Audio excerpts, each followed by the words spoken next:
Melatih junior ada tahapannya. Biasanya anak bisa kita mulai pada usia 5, 6 tahun sampai 7, 8 tahun. Kenapa kok kita mulai pada usia 5, 6 tahun? Karena pada usia itu anak sudah pandai berkomunikasi. Ya, sudah bisa diajak bicara dengan baik. Kalau masih lebih muda dari usia itu masih sulit. Kalau dia langsung dibawa ke lapangan tenis suruh belajar. Tapi pada usia 5, 6 tahun sampai 10 tahun, fokus melatihnya bukan fokus pada melatih memukul bola, tapi bermain dengan bola. Ya, bermain dengan bola.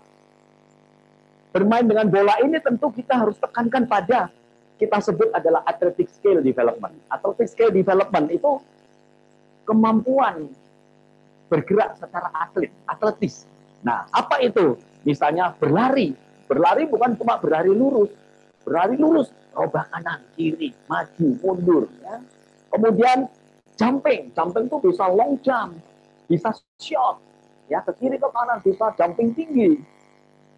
Ya, itu. Kemudian ajarin dia crawling misalnya. Dia seperti posisi push up. Dia maju, posisi push up, maju kiri kanan, mundur. Ya, crawling itu untuk menguatkan bagian belakang. Kemudian throwing, suruh dia melempar ke atas, melempar ke samping kiri, bawah, macam-macam kiri dan kanan. Ya. Jadi running, jumping, crawling, throwing, catching, menangkap bola kecil dari di depan, di bawah, di atas, kiri, kanan, bola yang besar, lempar, dia juga harus melempar. Jadi sebelum dia berlatih teknik, berikanlah warming up seperti ini. Yang melatih atletik skill-nya. Supaya dia nanti belajar bermain tenis lebih mudah. Itu disebut dengan movement transfer, movement benefit transfer. Jadi kita mendapatkan keuntungan dari berlatih yang tidak seperti tenis, general movement, tapi spesifik untuk tenis. Ya. Misalnya dia lari ke kanan, kasih bola yang tinggi, tangkap. Dia balik, mesti kembalikan, macam-macam cara melemparnya. Gitu. Kemudian dia boleh dribbling bola dipantul-pantulin kiri dan kanan. Dia boleh juggling, ya, bola dipukul-pukul ke atas dengan forehand, dengan backhand, ganti-ganti. Bola dipukul ke atas, jatuh, pukul lagi, forehand dan backhand. Jadi variasi, pukul ke sana, ke sini, dengan 2 raket, bermacam-macam. Kalau dengan 2 raket itu sudah mulai ke anak-anak yang lebih gede. Itu disebut melatih central and peripheral sight. Melatih ini ya, pandangan matanya, 2 sudah kiri, kanan. Nanti bola dilempar 2, yang satu mukul, yang satu tangkap. Nah, ini yang harus diberikan selama ini kalau kita melatih. Muridnya datang, langsung kasih bola, di drill. Kelihatannya bagus, tidak bisa main bertanding dia. Pasti kalahan anak itu.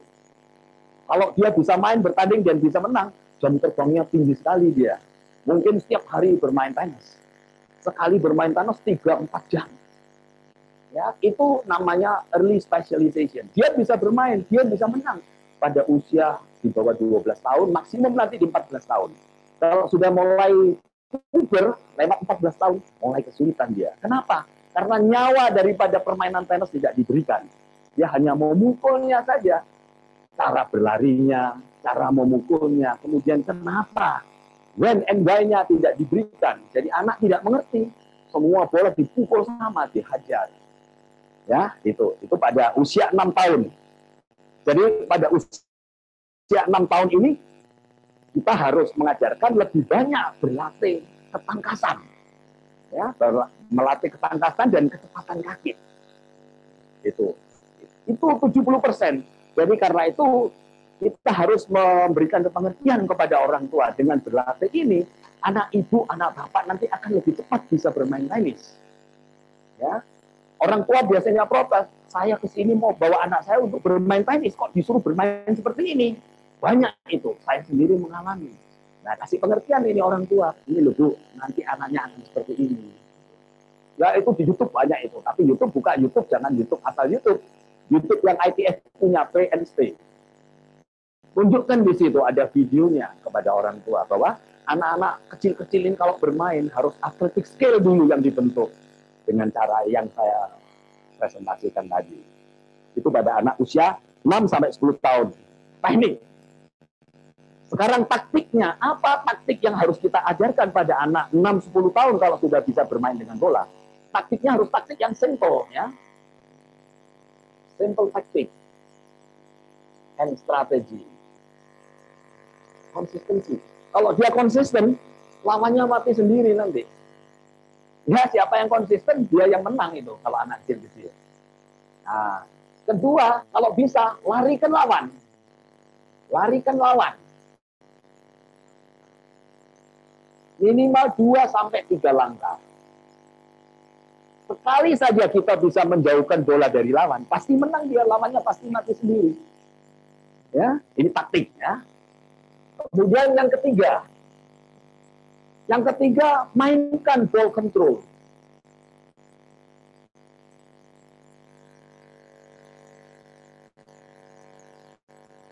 Simple ball control, ya, sederhana.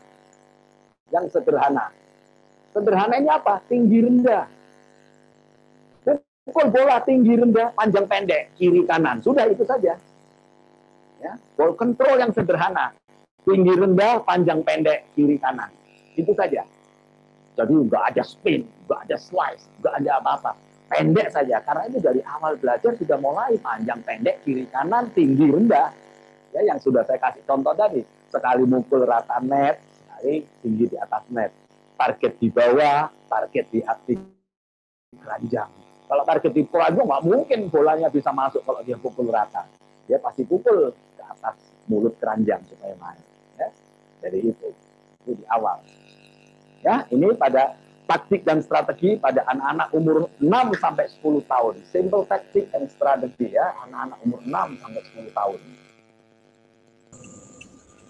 Kita lanjut ke usia yang lebih tinggi, yaitu anak-anak usia 10 sampai dengan 12 tahun. Kalau dari usia 6-10 tahun kita sudah berikan latihan-latihan yang seperti tadi, nanti di usia 10, setelah 10 mau 11 tahun, anak-anak ini sudah cekatan, sudah lebih cepat gerakannya. Karena itu kita harus memberikan latihan yang lebih sulit, jangan sama terus. Kalau kita berikan latihan yang sama terus, dia tidak bisa maju, lambat majunya. Ya, jadi di usia ini anak sudah harus mulai komplit di usia 10 sampai dengan 12 tahun. Di sini tingkat kesulitannya harus dinaikkan, ya. Tingkat kesulitan harus dinaikkan. Satu. Kedua, kekayaan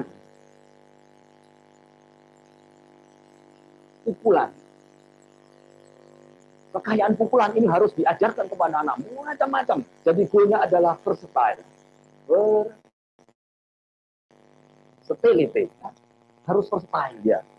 Jadi lengkap. Disebut juga dalam bahasa Inggris itu dia mengajarkan broad technique. Broad technique development. Hati-hati. Kalau pada usia ini kita tidak berhasil membentuk anak mendekati versatile, anak ini pasti nanti tidak bisa jadi pemain top. Ya, kalau orang tua dan pelatih hanya mentargetkan pada kemenangan, bola ulet-ulet saja, ulet lari tiap hari berlatih mukul kiri kanan ulet. Dia jagoan hanya di kelompok umur saja. Maksimum di usia 14 tahun. Nanti di 16 tahun mulai sulit dia untuk juara. Setelah 16 tahun biasanya, ya, dia akan ketinggalan dengan anak-anak yang dengan metode ini. Ya, jadi pada usia 12 tahun targetnya ini. Nah, jadi pada usia 10 sampai 12 tahun tingkat kesulitan pada tekniknya harus ditingkatkan, yaitu function tadi 1 sampai 10. Terus ditingkatkan dari 1, 2, 3, 4, 5 dia sampai ke antisipasi, shot coverage-nya. Itu tingkat kesulitannya naik. Dan kalau dia dilatih bervariasi macam-macam, ball control, kekayaan pukulannya akan naik juga. Dia mendapatkan versatility. Ya, broad teknik, broad ini luas, tekniknya luas. Dia tingkatan dari development. Jadi tekniknya akan luas sekali. Taktiknya otomatis, taktiknya akan lebih bagus lagi dia. Taktiknya lebih rumit sekarang. Nah, di usia 12 tahun, taktik dan strategi ini mulai, ya, sekarang taktik and strategy. Nggak kelihatan ya di sini ya. Masih bisa ya? Strateginya, dia harus bermain, harus smart. Harus smart. Ya. Smart ini adalah bermain yang lawan tidak suka taktiknya ya. Bermain yang lawan tidak suka.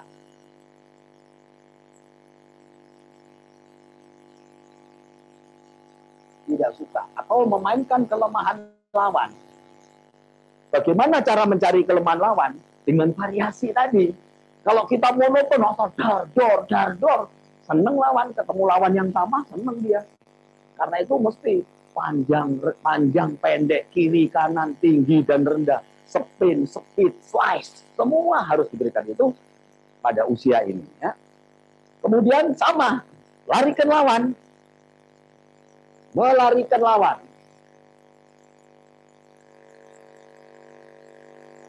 Dua sampai 3 langkah. Ke seluruh lapangan.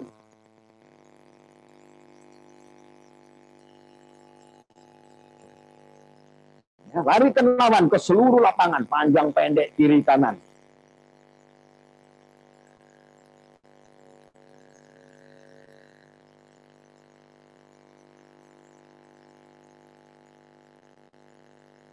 Kemudian kalau dia melarikan lawan ke seluruh lapangan, melarikan lawan 2-3 langkah, ini dia akan men-challenge, dia menguji keseimbangan lawan.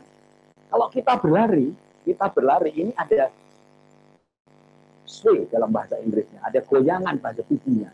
Kalau tubuh ini bergoyang, matanya ini juga ikut bergoyang. Ya, jadi dia akan lepas daripada bola ini. Sedikit lepas, ya tidak selalu, tapi dia akan terganggu. Karena itu konsistensinya akan terganggu dia.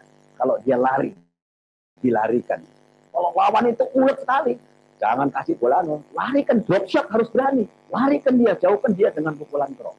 Pasti dia akan menurun nanti konsistensinya. Ya, jadi memberikan tantangan memberikan ujian pada keseimbangan lawan. Kemudian berikanlah bola yang tinggi rendah, kiri kanan, tinggi rendah kiri kanan itu men-challenge receptive control.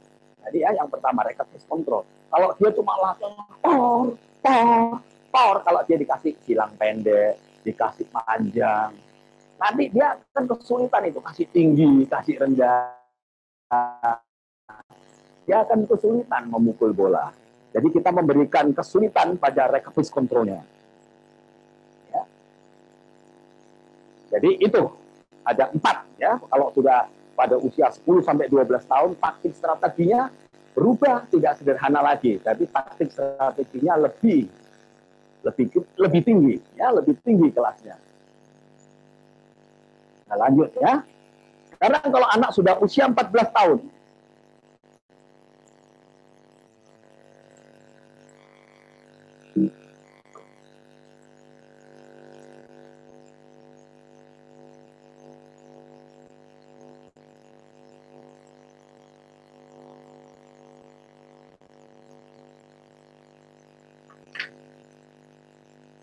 U14 tahun.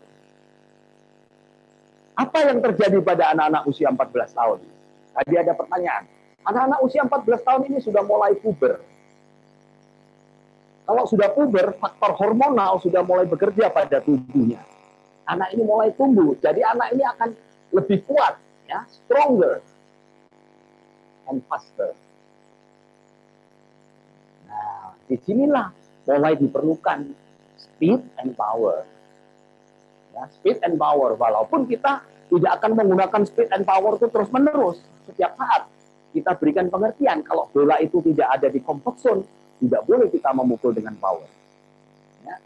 Nah, anak sudah mulai puber di sini. Tekniknya sudah mulai lebih kuat, lebih keras dia memukul. Tentu saja kalau kita mengerti tadi, bagaimana memukul dengan power, ya, memukul dengan speed flat, dengan spin, macam-macam. Teknik. Jadi tekniknya lebih kuat dan lebih tepat. lebih kuat dan lebih cepat, di sini anak mulai diperlukan latihan fisik. Pada usia ini mulai berlatih fisik. Fisik secara spesifik. Kalau pada usia 6 sampai 10, 12 tahun sampai ke 14 tahun dia belum puber, latihan fisiknya masih boleh dengan permainan. Ya, permainan di lapangan tenis. Tapi kalau dia sudah mulai puber, sudah mulai 14 tahun ke atas, mulai ada latihan fisik. Ya, latihan fisiknya macam-macam. Nanti kita pada kesempatan yang lain kita akan membahas tentang bagaimana melatih latihan fisik pada anak-anak usia 14 tahun. Oke, sekarang ini teknik sudah jadi, tapi tekniknya harus lebih kuat dan lebih cepat tekniknya. Dan lebih bervariasi. Sekarang taktik dan strateginya. Taktik dan strateginya bagaimana? Kalau anak-anak di usia ini, dia yang pandai, dia yang akan menang. Pandai itu apa? Dia harus kalkulatif.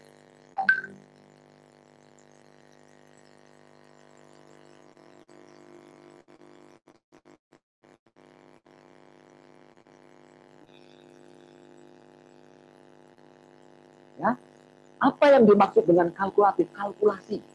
Setiap pukulan harus diperhitungkan. Ya. Jadi dia tidak boleh bermain hanya rally panjang.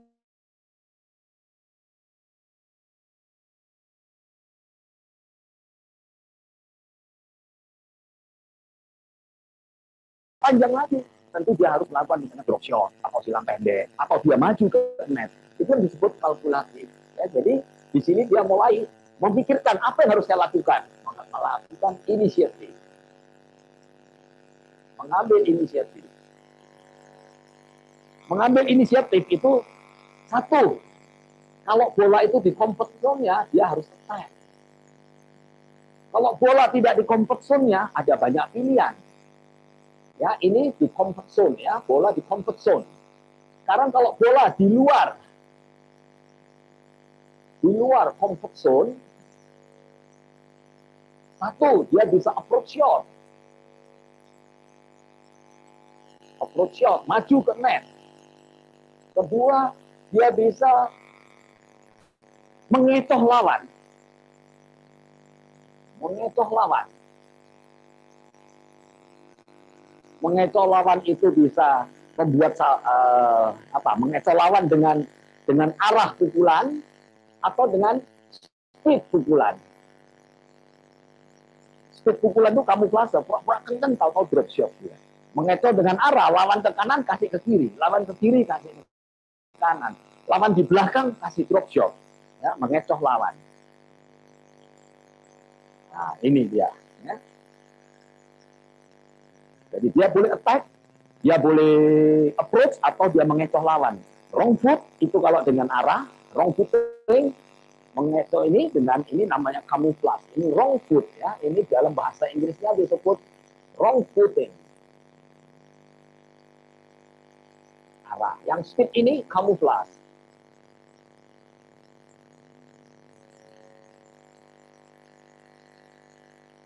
Jadi sekarang taktiknya lebih rumit lagi kalau sudah di sini. Oke? Okay?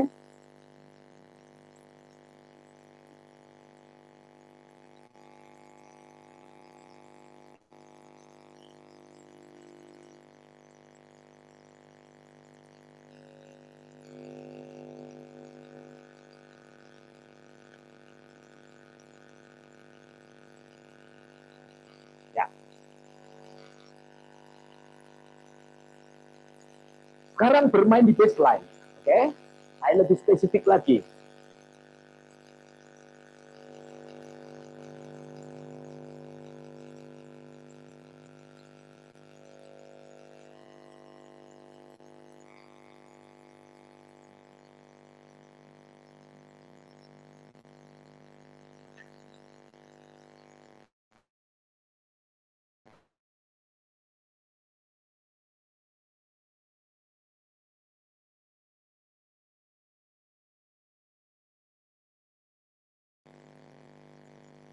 Baseline play. Ketika kita bermain di baseline, apa yang kita lakukan?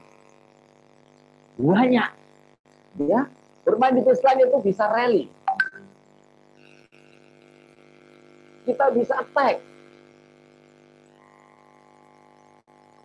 Bisa counter attack.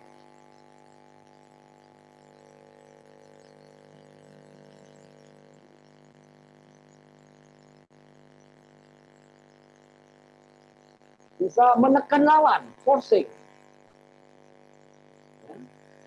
Forcing shot, bisa melakukan forcing shot. Kelima, kita bisa defend. Defend ya. Defend atau prevent.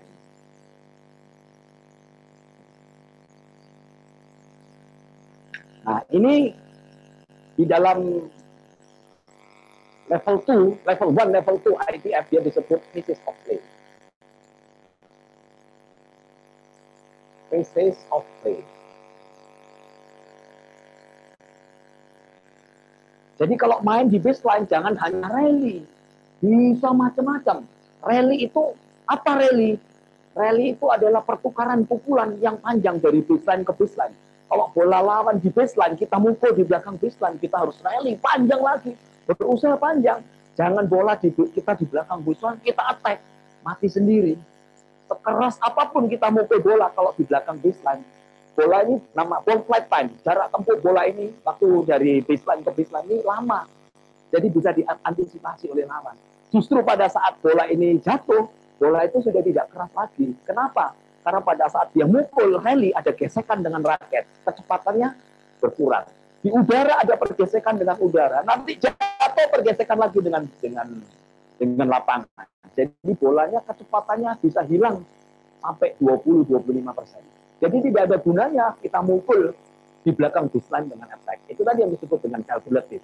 Harus pandai. Ya. Gitu. Mereka melakukan pukulan di belakang di baseline itu variasi dengan tempo. Kalau kita mau flat, flat itu bola flat adalah bola yang tercepat. Ya, bola yang tercepat. Dan kita tergantung dari kelemahan lawan. Kalau lawan ini lemah dikasih bola tinggi, kasih dengan spin tinggi, biar dia kesulitan. Ya. Atau kasih bola rendah sekali kalau lawan kesulitan dengan bola rendah. Itu twice dengan apa? Dengan flat juga boleh, dengan cepat. Tapi kalau dengan flat hati-hati karena bola itu di luar comfort zone. Ya. Jadi kalau bola di luar comfort zone lebih baik kita berikan putaran bola. Putaran bola itu adalah kontrol. Putaran bola itu kontrol. Kalau kita mukul dengan flat itu dengan kecepatan itu berbahaya. Ya. Jadi sebaiknya kalau bola tidak di dalam comfort zone kita memberikan pukulan yang ada putarannya. Boleh pilihannya mau slide atau mau topspin untuk kontrol. Yang terakhir adalah defend atau prevent. Bola lawan keras sekali, cepat sekali. Kita tidak boleh menyerah. Kalau bola lawan kuat dan cepat, kita harus berusaha untuk kembali. Berusaha kembali kalau masih bisa kita lakukan dengan baik, kita sebut prevention. Yaitu kembalikan panjang, polos saja panjang supaya bolanya melejit rendah. Kalau bola sudah sulit sekali sambil lari, kita mau spin, kita mau attack, kita mau memberikan sesuatu untuk menyulitkan lawan, itu akan menyulitkan kita sendiri. Karena itu kalau bola cepat sekali dari lawan, kita defend atau prevent. Defend cepat, mukul bola begini juga bisa, jadi itu namanya defend. Ya, apa saja kalau sudah defend apa saja. Kalau masih bisa dijangkau, misalnya dia dengan sampai dia melebar sliding panjang jauh, kebanyakan mereka mungkin kembalikan aja panjang rata di net supaya tidak dibunuh lawan. Bolanya panjang dan melejit. Yang disebut defend dan prevent. Yang kelima.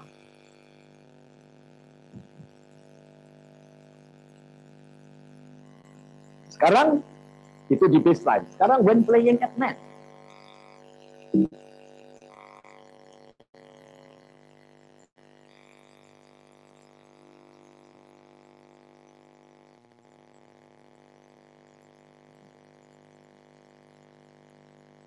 Disebut touch. Pukulannya adalah drop shot.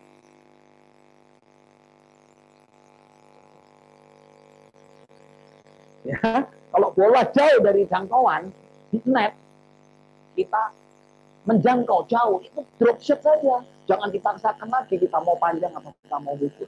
Karena jauh di luar jangkauan kita.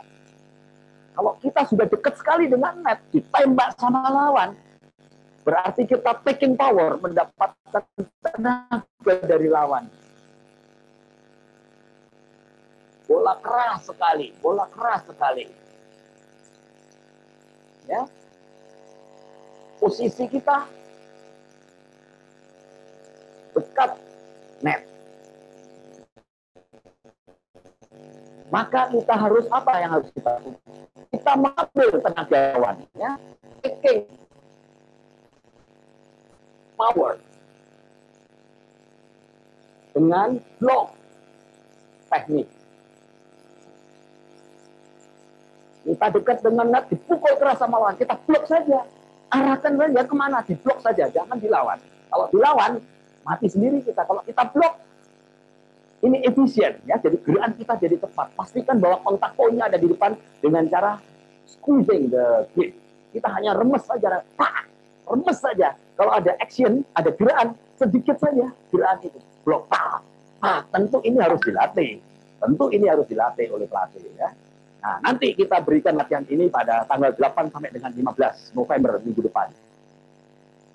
Ya, ini dia. Kemudian, kalau kita dapat bola yang mudah, bola netral, dan tinggi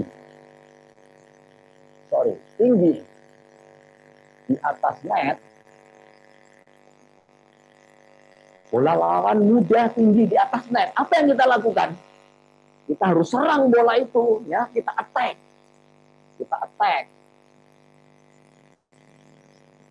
Punch.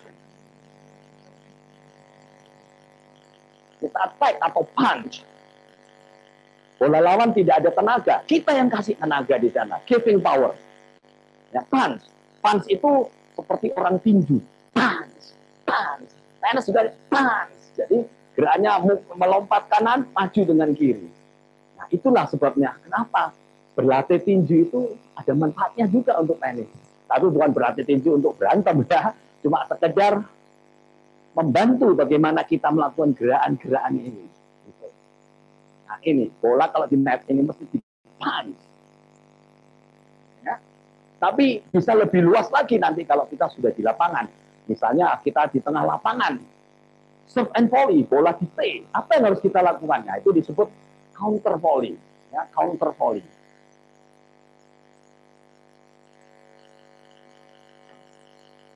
Materi kita habis ini sampai di sini. Sekarang saya ambil kesimpulan. Apa kesimpulan kita tentang bermain tenis? Oke? Bermain tenis pada awalnya, tenis itu adalah coordination game. Complex coordination game. Ya. Pada saat anak-anak umur 6 sampai 12 tahun, tenis itu adalah permainan keterampilan. Karena itu di usia itu mereka tidak perlu speed and power. Ya, speed and power seperti orang dewasa bermain tidak. Ya. Saya dengar ada anak-anak di bawah 12 tahun latihan angkat besi. Ya, latihan plyometrik. Mohon maaf. No comment. Ya, kalau ada pertanyaan, itu ada yang pertanyaan ke saya. Jadi anak-anak di usia 6 sampai 12 tahun untuk melatih kekuatan dan kecepatannya dengan bola voli, bola sepak bola, itu sudah cukup untuk menanamkan kekuatan dan kecepatan tubuhnya. Berlari begitu juga, berlari, lompat jauh, lompat tinggi, ya kiri kanan, maju mundur, itu sudah cukup untuk meningkatkan kecepatan mereka berlari dan ketangkasannya. Kalau mereka harus melakukan plyometrik, boleh plyometrik yang ringan, light plyometrik. Light plyometrik itu misalnya Ellie Hawks. Ya, Ellie Hawks itu light plyometrik. Yang disebut plyometrik itu adalah plyo, itu berlipat ganda. Metrik itu meterannya. Jadi meningkatkan meterannya, jadi ditingkatkan. Dengan cara apa? Dengan cara dia memanjangkan ototnya, kemudian mengerut. Kalau badan atas, misalnya melempar bola, ini dia ditarik ini ototnya. Ya, eksentrik. Kemudian dia melempar, konsentrik, menyempit. Itu akan melatih kekuatan otot pada anak-anak. Jadi pada anak-anak tidak perlu berlatih dengan beban dari luar tubuh. Dengan latihan stretch and shortening cycle itu akan menguatkan otot anak-anak. Dengan permainan melempar bola, gebok-gebokan, ya. Speed berlari. Kalau you melihat saya melatih anak-anak saya, satu di depan, satu di belakang. Lari, balapan, yang belakang nembak yang di depan, digebok. Itu melatih speed, start and stop, deceleration terjadi di situ. Acceleration, deceleration. Kemudian kecepatan badan atasnya melempar, kecepatannya. Nah, itulah latihan-latihan yang harus diberikan kepada anak-anak pada usia dan kekuatannya. Tapi begitu anak-anak mulai puber, tentu di situ mulai dibutuhkan kekuatan orang-orang dewasa. Kenapa? Lawan-lawannya pasti sudah lebih kuat. Karena itu di sini mulai strength and conditioning mulai harus diberikan kepada anak-anak. Tapi tentu strength and conditioning pada anak-anak yang mulai puber bukan strength and conditioningnya untuk elite player, tapi adalah training for capacity. Jadi kita mempersiapkan kapasitas anak-anak supaya nanti setelah selesai puber, 16 tahun ke atas, dia bisa dilatih dengan lebih level yang lebih tinggi lagi. Jadi hati-hati, saya lihat ini ada pemain tenis kita, usianya 14 lebih 15 tahun. Dia melatih squat dengan satu angkatan, ditingkatkan menjadi 3 angkatan. Ada videonya saya. Kasihan itu anak. Ya, kasihan itu anak. Dulu dia kecilnya top prestasinya sampai usia 12. 14 mulai sulit. Sekarang 16 sudah tidak kelihatan lagi. Kita tunggu mungkin ada perbaikan. Kita tunggu ini nanti setelah COVID. Ya. Jadi hati-hati di dalam meningkatkan kekuatan dan kecepatan anak-anak. Ya. Jadi setelah usia 14 sampai 16 tahun boleh kita mulai berlatih strength and conditioning, tapi latihannya adalah training capacity. Berlatih untuk membangun kapasitas anak supaya nanti bisa diisi dengan kapasitas yang lebih tinggi. Oke? Seperti kemarin saya umpamakan dengan sebuah botol. Bagaimana kita mengisi botol ini? Supaya botol ini mempunyai berat yang paling berat. Sudah tidak bisa lebih berat lagi. Kita berikan botol 10 orang untuk mengisi botol ini. Ternyata dia kalah dengan orang yang ke-11 mengisi botol ini. Karena isinya yang dia cari. Segala macam yang ada di halaman ini. Batu lah segala macam diisikan ke botol itu. Dipaksakan botolnya dengan isi itu. Tapi tetap dia kalah. Kalah dengan apa? Kalah dengan mereka yang memberikan variasi yang paling banyak. Botol diisi dengan variasi yang banyak. Mulai batu yang besar, batu yang sedang, batu yang kecil. Setelah itu dia isi dengan pasir. Setelah dia isi dengan pasir, dia isi dengan air. Jadi isi botol itu bervariasi. Ternyata hasilnya beratnya lebih berat daripada yang botol itu cuma diisi batu. Apapun ini. Nah, di sini kecerdasan. Ya, sama seperti kita melatih anak-anak. Anak-anak ini harus disiapkan supaya mempunyai kapasitas fisik, ya, dan pikirannya yang luas. Jadi dia bukan cuma sekedar kuat ototnya, tapi pikirannya tidak kuat. Karena itu nanti tenis setelah usia 16 sampai 16 ke atas, tenis itu bukan lagi cuma sekedar kekuatan, tapi disebut adalah didominasi oleh mental and mind game. Ya, mental itu adalah keberanian dia dalam memanfaatkan apa yang sudah dilatih dipakai di dalam pertandingan. Ya, itu mental di situ. Dan dia punya keyakinan dengan apa yang sudah dia punyai. Itu disebut keyakinan, itu self-confidence, self-efficacy. Kalau self-confidence itu dia hanya confidence, yes, saya berani, saya pasti menang ini. Tapi dia tidak tahu apa yang harus dia lakukan, cuma dia berani saja. Tapi dia harus punya self-efficacy. Self-efficacy itu keberanian yang didukung oleh kemampuan dia. Dia tahu step-step apa yang harus dia lakukan. Nah, itu diajarkan oleh pelatihnya. Ya, karena itu pelatihnya harus belajar, harus pandai. Kalau you kalah pandai, nanti muridnya pasti kalah sama pelatih yang lebih pandai. Ya, pelatih yang lebih pandai dan lebih berpengalaman, pasti muridnya lebih jagoan. Karena itu, mari kita bersama-sama terus belajar. Mudah-mudahan Indonesia bisa 1-2 tahun ke depan lebih baik daripada yang sekarang.